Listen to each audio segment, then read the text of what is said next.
చెప్పిచ్చిన విద్య. అనగనగా ఒక ఊళ్ళో ఒక అబ్బాయి ఉండేవాడు. వాడికి గొప్ప గొప్ప విషయాలన్నీ తెలుసుకుని జ్ఞాని అయిపోవాలని ఉండేది. అయితే వాళ్ళ ఊరికి ఒక సాధువు వచ్చాడు.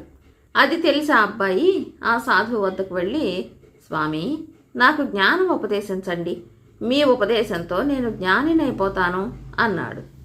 సాధువు నవ్వి, పిచ్చివాడా, చెప్పిచ్చిన విద్య కట్టిచ్చిన మూట ఎంతో దూరం రావన్న సామెత వినలేదా? నోటి మాటల జ్ఞానం తెలియని వాళ్ళెవరుంటారు? అంత మాత్రానికి అందరూ జ్ఞానులైపోతున్నారా అన్నాడు. స్వామి, మీరు చెప్పేది నాకు సరిగ్గా బుర్రకెక్కటం లేదు అన్నాడు అబ్బాయి. నేను ఈ ప్రాంతాల 2 రోజులుంటాను. కావాలంటే ఈ 2 రోజులు నా వెంట తిరుగు. అప్పుడు నేను చెప్పింది నీకు బోధపడే అవకాశం దొరికితే దొరకవచ్చు అన్నాడు సాధువు. జ్ఞాని కావాలనుకున్న కుర్రాడు సాధువు ఆ రోజల్లా కలిసి తిరిగి ఆ రాత్రికి ఎవరి ఇంటి అరుగుల మీదనో పడుకున్నారు.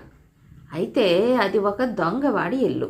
ఆ రాత్రి దొంగవాడు దొంగతనానికి బయలుదేరబోతూ ఉంటే అతని కొడుకు, నాన్న, నాకు కూడా దొంగతనం చేసే విద్య చెప్పమంటే చెప్పవు, నాకు కూడా దొంగ కావాలని ఉంది అన్నాడు. ఒరే, చెప్పిచ్చిన విద్య కట్టిచ్చిన మూట ఎంత దూరం వస్తాయిరా? దొంగవు కావాలంటే నీ బుద్ధి వినియోగించి అనుభవం ద్వారా విద్య నేర్చుకోవాల్సిందే అన్నాడు తండ్రి. సరే, అయితే అనుభవం ద్వారానే నేర్చుకుని నేను దొంగనవుతాను, నన్ను కూడా ఈ రాత్రి నీ వెంట రాని అన్నాడు దొంగ కొడుకు. తండ్రి సరేనన్నాడు. ఇద్దరూ కలిసి బయలుదేరారు. ఇదంతా అరుగు మీద నుంచి వింటున్న కుర్రవాడు సాధువుతో, స్వామి, ఈ దొంగ కూడా మీరన్నమాటే అంటున్నాడు, వీళ్ళేం చేస్తారో చూసి వస్తాను అని చెప్పి తండ్రి కొడుకుల వెనకగా తాను కూడా బయలుదేరాడు. దొంగవాడు తన కొడుకును వెంట పెట్టుకుని ఒక ధనికుడి ఇంటికి వెళ్ళాడు. గోడలో కన్నం తవ్వాడు. తన కొడుకుతో, లోపలికి వెళ్ళు, మధ్య గదిలో భోషాణం ఉంటుంది, అందులో నగలు నాణ్యాలు ఉన్నాయి. ఈ మారు తాళపు చెవితో ఆ భోషాణం తెరిచి నీకు వీలైనంత బంగారం సరుకు పట్టుకురా అన్నాడు. తండ్రి ఇచ్చిన తాళపు చెవి తీసుకుని కొడుకు లోపలికి వెళ్ళాడు. భోషాణం తలుపు తెరిచి లోపల ప్రవేశించి పైన తలుపు మూశాడు. తలుపు మూసేటప్పుడు కిర్రుమని చప్పుడయింది. ఆ చప్పుడుకు ఒకరిద్దరు నిద్రాభంగం చెంది, ఏమిటది అన్నారు. వారిలో ఒకడు నిద్రమత్తున లేచి వెళ్ళి భోషాణం మీద పడుకుంటూ, నిద్రపోండి, తెల్లారి చూసుకుందాంలే అన్నాడు. దొంగ కొడుకు భోషాణంలో చిక్కుకుపోయాడు. ఈ సంగతి బయట ఉన్న దొంగకు తెలియగానే వాడు ఇంటి దారి పట్టాడు. దొంగల వెంట బయలుదేరిన కుర్రాడు కూడా దొంగ ప్రవర్తనకు ఆశ్చర్యపోతూ వాడి వెనకనే వచ్చేశాడు. దొంగ తన ఇంట్లో ప్రవేశించి తలుపు వేసుకుని నిశ్చింతగా నిద్రపోయాడు. కొడుకు ఎలా తప్పించుకుంటాడా అన్న బెంగవాడికి కొంచెం కూడా లేనట్టు కనిపించింది. ఈలోపుగా భోషాణంలో చిక్కిన దొంగ కొడుకు ఏం చేశాడు? నిశ్చింతగా తనకు పట్టుకోవడానికి సాధ్యమైనంత బంగారం సరుకు తీసి మూట కట్టుకున్నాడు. ఈ పని పూర్తి కాగానే ఎలుకలాగా చప్పుడు చేశాడు. ఆ చప్పుడు విని భోషాణం మీద పడుకున్నవాడు, ఎలుక ఎలుక అంటూ భోషాణం మూత ఎత్తాడు. వెంటనే లోపల ఉన్న కుర్రవాడు చెంగున బయటికి దూకి భోషాణం మీద పడుకుని లేచిన మనిషిని గట్టిగా ఒక్క తోపు తోసి తన తండ్రి చేసిన కన్నంలో నుంచి బయటపడి కాలి సత్తవ కొద్దీ పరిగెత్తసాగాడు. ఈ లోపల ఇంటిల్లి బాది లేచారు. దొంగ దొంగ అని కేకలు పెడుతూ వాడి వెంట పట్టారు. వాళ్లను వదిలించుకోవటానికి ఆ దొంగ కొడుకు ఏం చేశాడు? తన దారిలో కనిపించిన ఒక బావిలో పెద్ద బండరాయి దఫాలన పడేసి సమీపంలో ఉన్న చెట్టెక్కి కూర్చున్నాడు. చీకట్లో ఈ చప్పుడు విని దొంగను తరిమే వారంతా బావి వద్దకు చేరారు. కొందరు దీపం తెచ్చారు. కొందరు సాహసులు బావిలోకి దిగారు. కానీ దొంగ జాడలేదు. ఈ తంతు చాలాసేపు జరగటం చేత దొంగవాడు తప్పించుకుని ఈసరికి ఇల్లు చేరి ఉంటాడనుకుని దొంగను పట్టుకునే యత్నం మానేసి వాళ్ళంతా తిరిగి తమ ఇళ్లకు వెళ్ళిపోయారు. తర్వాత దొంగ కొడుకు తాపీగా చెట్టు దిగి బయటికి వచ్చి తలుపు తట్టి తండ్రిని లేపి జరిగినదంతా చెప్పాడు. అదంతా అరుగు మీద ఉన్న సాధువు కుర్రవాడు విన్నారు. సాధువు కుర్రవాడితో, చూసావా నాయనా, ఆఖరుకు దొంగ విద్య అయినా సరే అనుభవంతోనే నేర్చుకోవాలి. చెప్పిచ్చిన విద్య ఎందుకు పనికిరాదు. ఇలాంటి సంఘటనే మరేదైనా ఎదురైతే గాని నీకు బోధపడేటట్టు లేదు. సరే, నాతోరా అన్నాడు. ఆ పూట అలా గడిచిపోయింది. అయితే వీళ్ళకి మరొక సంఘటన ఎదురయ్యింది. కోటపాలెంలో జగన్నాథం అని ఉండేవాడు. అతను చాలా గొప్ప ధనవంతుడు, ఊరికి పెద్ద కూడాను. ఆ రోజుల్లో గ్రామ పెద్ద అంటే ఎంతో గౌరవం ఉండేది. ఊళ్ళో ఏ తగాదా వచ్చినా గ్రామ పెద్దకు చెప్పుకుని ఆయన చెప్పినట్టు తగాదా పరిష్కారం చేసుకునేవాళ్ళు. ఎవరికి ఏ సహాయం కావాలన్నా గ్రామ పెద్ద చేసేవాడు. ఎవరికి ఏ కష్టం వచ్చినా గ్రామ పెద్ద వచ్చి చేతనైతే ఆదుకునేవాడు, చేత కాకపోతే పరామర్శించి వెళ్ళేవాడు. జగన్నాథం కొడుకు వెంకటప్ప తండ్రిని అందరూ ఎంతో గొప్పగా చూడటం గమనించి తాను కూడా తండ్రి అంతవాడు కావాలని వాడికి ఉండేది. అందుచేత వాడు తండ్రి వెంట తిరుగుతూ తండ్రి ఎవరితో ఎలా మాట్లాడతాడో శ్రద్ధగా గమనించేవాడు. ఒకనాడు ఊళ్ళో ఒక ఇంటి యజమానికి ఆయన అల్లుడికి తగాదా వచ్చింది. అల్లుడు మామగారిని పట్టుకుని నానా మాటలు అన్నాడు. ఈ సంగతి గ్రామ పెద్ద అయిన జగన్నాథానికి తెలిసింది. తగాదా పరిష్కరించడానికి పోతూ ఆయన కొడుకును వెంట పెట్టుకుని వెళ్ళాడు. ఆయన ఇంటివారి అల్లుడితో చెప్పవలసిన మాటలు చెప్పి, మీ మామగారు చాలా గొప్పవాడు, అందుచేత తన గొప్పతనం పైకి చెప్పుకోడు. అతన్ని నేను 50 ఏళ్లుగా ఎరుగుదును అన్నాడు. అంత పెద్దవాడు చెప్పినాక అల్లుడు పశ్చాత్తాపపడి మామగారిని క్షమాపణ కోరుకున్నాడు. వెంకటప్ప తన తండ్రి మాట్లాడే ధోరణి బహు జాగ్రత్తగా గమనించి పట్టుకున్నాడు.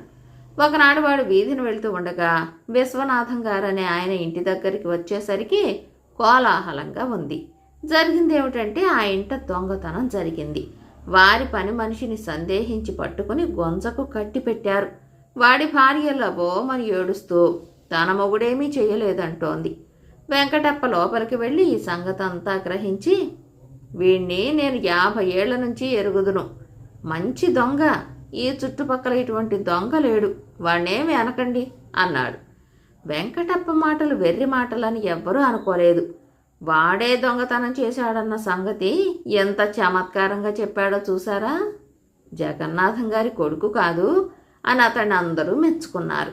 మరోనాడు వెంకటప్ప రచ్చబండ దగ్గరికి వచ్చేసరికి అక్కడ ఒక కోడిదోడ అమ్మకం జరుగుతోంది. జనం పోగై ధర మాట్లాడుతున్నారు. కొందరు దాని లక్షణాలు కనిపెడుతున్నారు. వెంకటప్ప అక్కడ ఉన్న ఒక కుర్రవాణ్ణి, ఇక్కడ ఎందుకు ఇంతమంది జనం పోగయ్యారు, ఏమిటి సంగతి అని అడిగాడు. ఆవు దూడను అమ్ముతున్నారు అని ఆ కుర్రవాడు చెప్పాడు. వెంటనే వెంకటప్ప జనం మధ్యకు వెళ్ళి కోడిదూడను చూశాడు.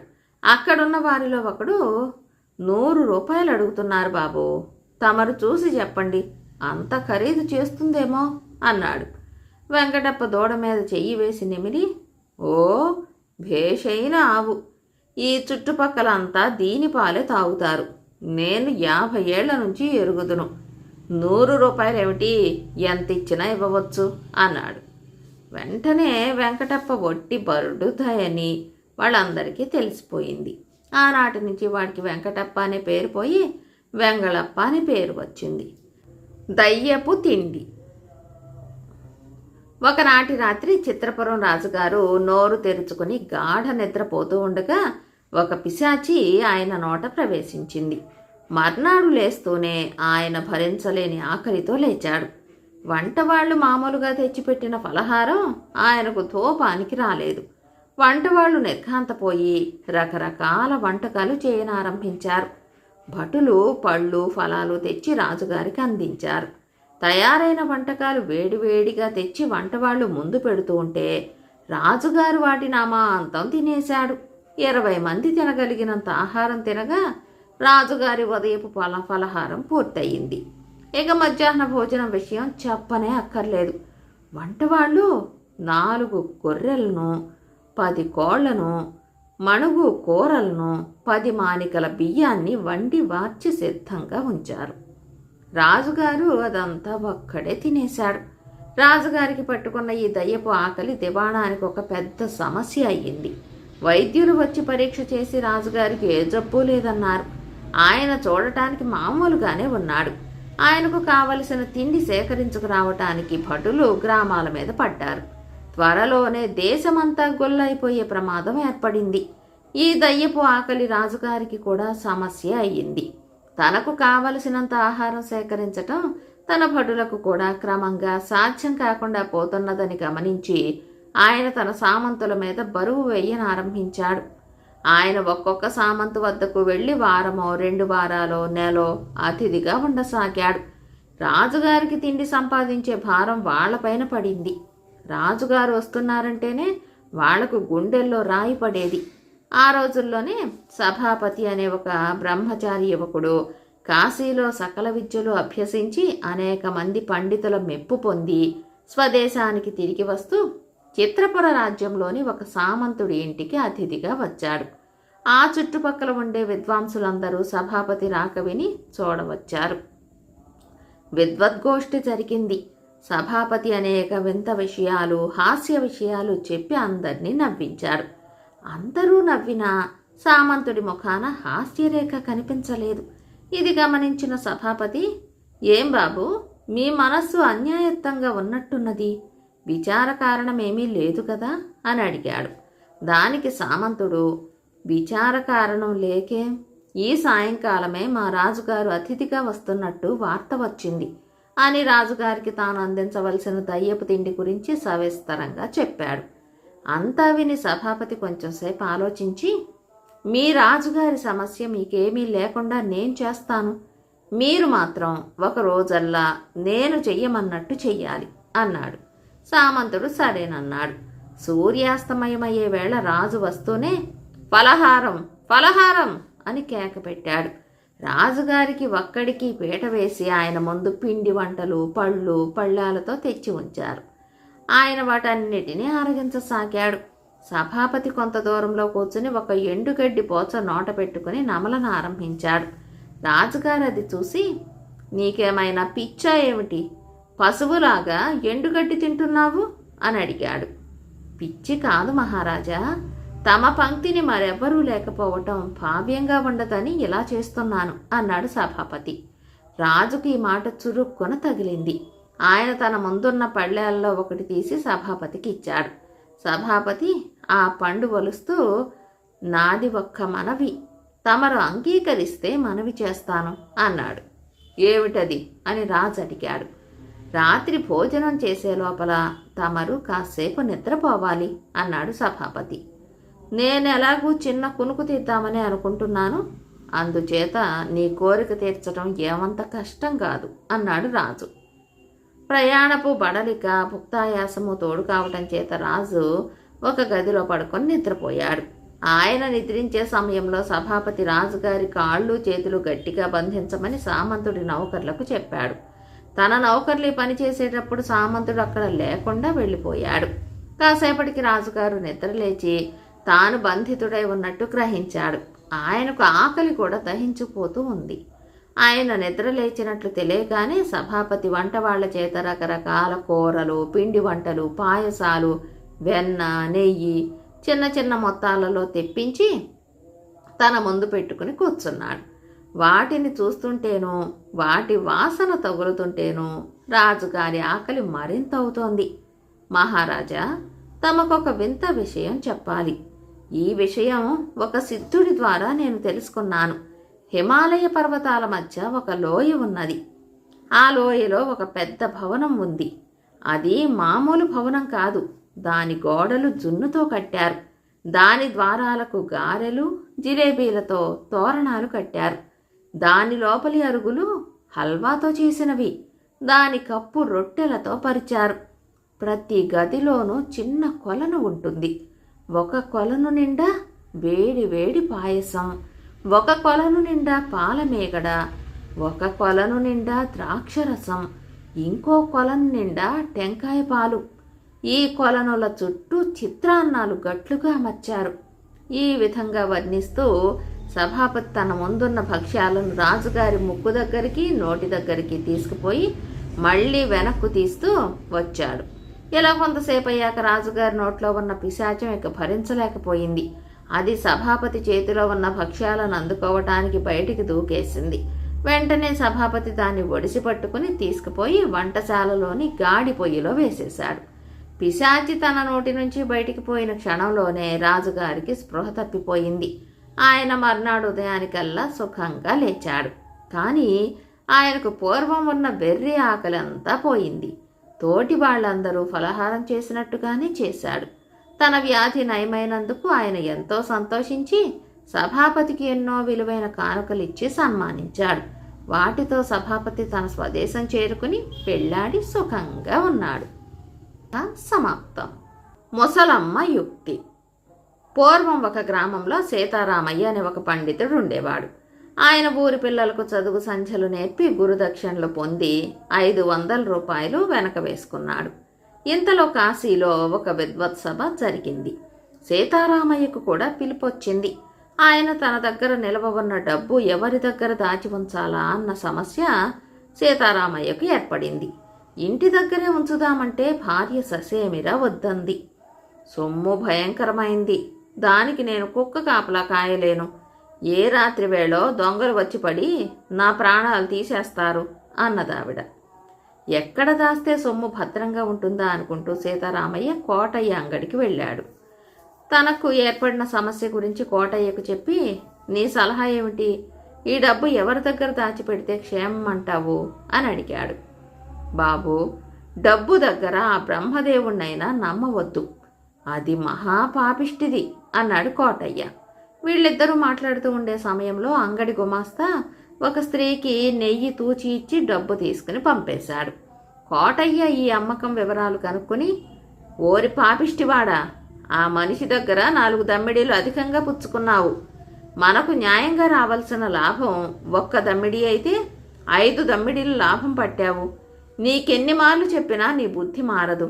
జ్ఞాపకం ఉంచుకొని ఆ మనిషి ఇంకోసారి బేరానికి వచ్చినప్పుడు ఆ 4 దమ్మిడీలు వాపసు ఇచ్చేయి అని గుమస్తాను కసిరాడు. ఈ సంఘటనతో సీతారామయ్యకు కోటయ్య మీద గురి ఏర్పడింది. ఆయన అంగడిలో తనకు కావలసిన సరుకులు తీసుకుని ఇంటికి వెళ్ళి తన 500 రూపాయలు మూట కట్టి తెచ్చి, ఇదిగో కోటయ్య, ఇదే నా డబ్బు. నేను కాశీ నుంచి తిరిగి వచ్చేదాకా దీన్ని దాచి ఉంచే భారం నీదే అన్నాడు. అమ్మయ్యో, నేనా డబ్బును తాకనైనా తాకను. కావలిస్తే మీరే మా ఇంట మీ ఇష్టం వచ్చిన చోట గొయ్యి తీసి డబ్బు పాతేసి వెళ్ళండి. తిరిగి వచ్చినాక తవ్వి తీసుకోవచ్చు అన్నాడు కోటయ్య. నిజంగా కోటయ్య ఎంత మంచివాడు అనుకుని సీతారామయ్య తన సొమ్ము ఒకచోట గుర్తుగా పాతిపెట్టి తన దారిన తాను వెళ్ళిపోయాడు. ఆయన కాశీకి వెళ్ళి విద్వత్సభలో పాల్గొని స్వగ్రామానికి తిరిగి వస్తూనే కోటయ్య ఇంటికి వెళ్ళి, నా సొమ్ము నేను తీసుకొని పోతాను అన్నాడు. మహారాజుగా తీసుకువెళ్ళండి, ఎక్కడ పాతి పెట్టారో గుర్తుంది కదా అన్నాడు కోటయ్య. కానీ సీతారామయ్య తవ్వి చూస్తే ఉండవలసిన చోట డబ్బు లేదు, సొమ్ము కనిపించలేదని అంటే కోటయ్య, దాని సంగతి మీకు తెలియాలి కానీ నాకేం తెలుస్తుంది బాబు అనేశాడు. మోసం జరిగిపోయిందని గ్రహించి సీతారామయ్య కుంగిపోయిన మనస్సుతో ఇంటి దారి పట్టాడు. దారిలో సీతారామయ్యకు శేషమ్మ అనే ముసలావిడి ఎదురుపడి, ఎప్పుడొచ్చావు నాయనా, అంత విచారంగా ఉన్నావే అన్నది. సీతారామయ్య ముసలమ్మకు జరిగిందంతా చెప్పాడు. శేషమ్మ కొంచెంసేపు ఆలోచించి, నాయనా, నీ సొమ్ము యావత్తు కోటయ్య చేత కక్కిస్తాను, నేను చెప్పినట్టు చెయ్యి అంటూ ఒక ఉపాయం చెప్పింది. సీతారామయ్య ఆమె చెప్పినట్టు చేయడానికి సిద్ధపడ్డాడు. ఇది జరిగిన కొద్దిసేపటికే ముసలమ్మ 2000 రూపాయలు ఖరీదు చేసే నగలు పట్టుకుని కోటయ్య వద్దకు వెళ్ళింది. ఆమె కోటయ్యతో, చూడు నాయనా, నా కొడుకు 10 ఏళ్ల క్రితం చదువు కోసం కాశీకి వెళ్ళాడు. ఇంతవరకు వాడి జాడలేదు. నేనా పెద్దదాన్నైపోయాను, ఎప్పుడు చస్తానో తెలియదు. అందుచేత కాశీకి వెళ్ళి నా కొడుకు జాడ తెలుసుకుందామని తీర్మానించుకున్నాను. నేను ఒంటరిదాన్ని. నా దగ్గర 2000 విలువ చేసే ఈ నగలున్నాయి. వీటిని వెంట తీసుకుపోతే దొంగలు దోచేస్తారు. నువ్వు ధర్మాత్ముడవని, మన ఊరి సీతారామయ్య కూడా కాశీ వెళ్ళేటప్పుడు తన సొత్తు నీ దగ్గరే దాచపెట్టాడని, ఇతరుల సొమ్మును నీవు మట్టితో సమంగా చూస్తావని అన్నారు. అందుచేత ఈ సొమ్ములు నేను తిరిగి వచ్చేదాకా నీ దగ్గర దాచి ఉంచు బాబు అన్నది. కోటయ్య తన పంట పండిందనుకున్నాడు. సీతారామయ్య తిరిగి వచ్చిన సంగతి కూడా ముసలమ్మకి ఇంకా తెలియలేదని అనుకున్నాడు. ఆయన ముసలమ్మతో, అమ్మా, మీ నగలు మీ చేత్తోనే మీ ఇష్టం వచ్చిన చోట పాతి పెట్టుకోండి అన్నాడు. ఎంతలో సీతారామయ్య అక్కడికి వచ్చి, చూడు కోటయ్య, నేను సొమ్ము పాతిపెట్టిన చోటు గురించి పొరపడ్డాను. అసలు చోటు జ్ఞాపకం వచ్చింది, అక్కడ తవ్వుకుంటాను అన్నాడు. కోటయ్య గుండె గుబుక్కుమంది. సీతారామయ్య పాతిపెట్టిన 500 తాను స్వాహా చేసినట్లు తెలిస్తే ముసలమ్మ తన 2000 రూపాయల నగలు తన ఇంట దాచిపెట్టదు. అందుచేత కోటయ్య, మీకు కలిగిన సందేహమే నాకు కలిగి మరో చోట తవ్వి చూశాను.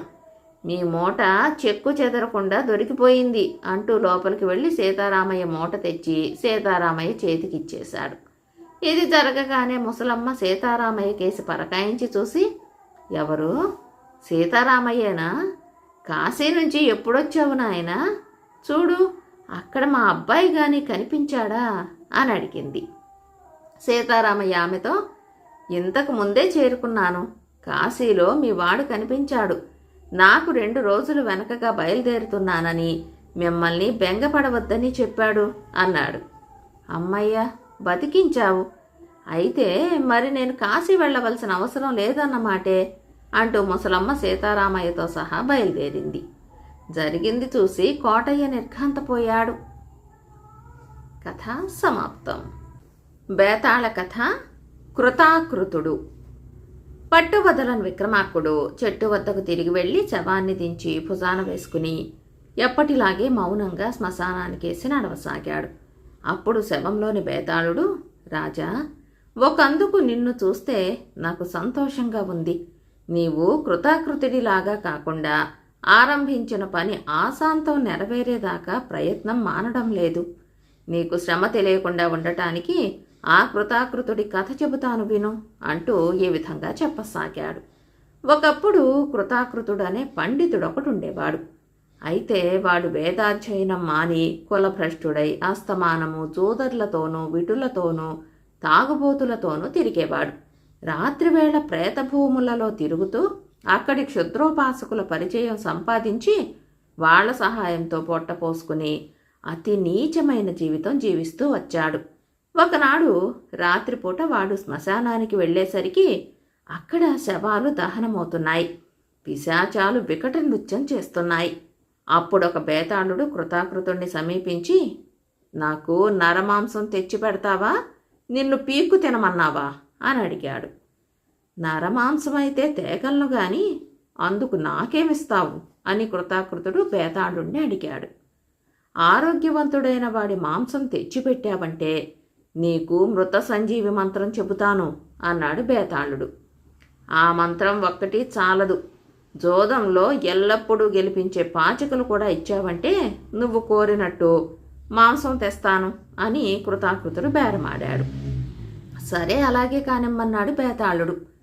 కృతాకృతుడు ఆరోగ్యవంతుడైన వాడిని చంపి ఆ మాంసం తెచ్చి బేతాళుడికిచ్చే ప్రయత్నం మీద బయలుదేరాడు. కానీ ఇది వాడికి సాధ్యమయ్యే పనిగా కనిపించలేదు. అందుచేత వాడు రహస్యంగా తన తమ్ముణ్ణే చంపి వాడి మాంసాన్ని అర్ధరాత్రి వేళకు ప్రేతభూమికి తెచ్చాడు. బేతాళుడు ఆ మాంసాన్ని తీసుకుని అన్న ప్రకారం అజేయమైన పాచికలిస్తూ మృత సంజీవి మంత్రం కూడా బోధించాడు. తర్వాత ఒకనాడు కృతాకృతుడు మృత సంజీవి మంత్ర ప్రభావం పరీక్షించగోరి ఒక చచ్చిన శవాన్ని అపరాత్రి వేళ ప్రేతభూమికి తీసుకుపోయి మృత సంజీవి మంత్రం పఠించనారంభించాడు. మంత్రం సగం పూర్తయ్యేసరికల్లా శవం ఎడమ చెయ్యి ఎడమ కాలు ఆడించి ఎడమ కన్ను విశాలంగా తెరిచి అటూ ఇటూ చూడసాగింది. శవం యొక్క కుడి పార్శ్వం మటుకు చచ్చే ఉన్నది. ఈ భయానకమైన దృశ్యాన్ని చూడగానే కృతాకృతుడికి హడలు పుట్టింది. వాడు మిగిలిన మంత్రాన్ని మర్చిపోయి ఒక్క గెంతుతో లేచి కాలి సత్తవ కొద్దీ పరిగెత్తసాగాడు. బేతాళుడు ఆవహించటం చేత శవం కూడా లేచి ఒంటి కాలి మీద గెంతుతూ ఓనాధికా కృతం కృతం అని అస్పష్టంగా అరుస్తూ అతన్ని వెంబడించింది. కృతాకృతుడు వాయువేగంతో ఇల్లు చేరుకుని తలుపులు గట్టిగా బిగించి వణుకుతూ దుప్పటి కప్పుకొని పడుకుని త్వరలోనే నిద్రపోయాడు. కానీ ఒక రాత్రి వేళ వాడికి నిద్రాభంగమై లేచి చూసేసరికి తలుపు తెరుచుకుని శవం ఎడమ కాలితో గెంతుతూ ఎడమ కన్ను భయంకరంగా అటూ ఇటూ తిప్పుతూ ఓనాధికా కృతం కృతం అంటూ వాడికేసి రావటం కనిపించింది. కృతాకృతుడు చివాలున పక్క మీది నుంచి దూకి మరొక ద్వారం తెరుచుకుని బయటికి పారిపోయి ఒక గుర్రం ఎక్కి అతి వేగంగా దూరదేశానికి వెళ్ళిపోయాడు. అక్కడ ఒక పెద్ద నగరంలో స్థిర నివాసం ఏర్పాటు చేసుకుని ఆ శవం పీడ వదిలింది కదా అనుకున్నాడు.